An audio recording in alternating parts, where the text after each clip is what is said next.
Hello, I'm Dr. Maurie Markman from the University of Texas MD Anderson Cancer Center, and I would like to briefly discuss a very interesting paper that appeared in the journal Cancer a little earlier this year, entitled Patterns of Care for Women with Cervical Cancer in the United States.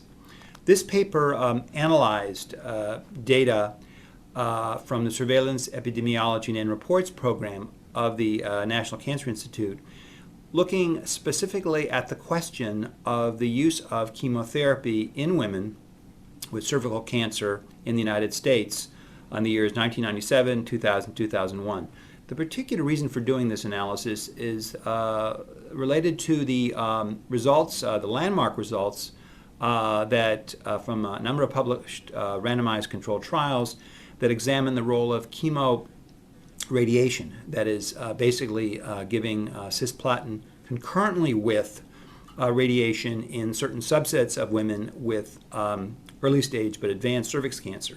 These studies had demonstrated that the use of cisplatin in combination at the same time with radiation significantly improved both time disease progression and overall survival in cervix cancer.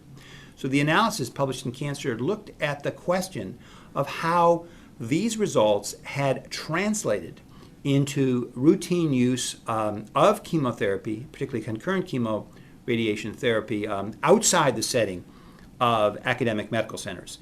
So the study reported on the results of over 3,000 women with no previous diagnosis of cancer who were selected for this purpose, again, over a period of time.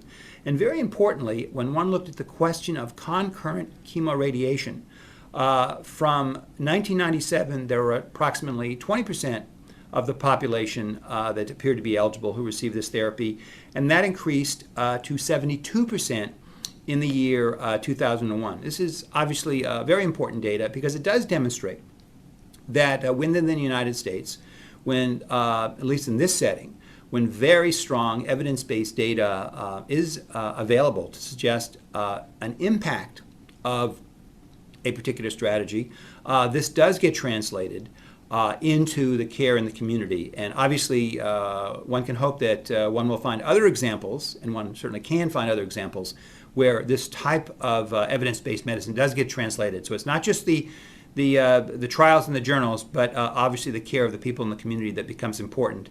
Very important example of the success of that translation. And I would encourage you to read this paper as a very good example of how this type of analysis can be done. The paper appeared in Cancer, volume 113, pages 743 to 749. Thank you for listening.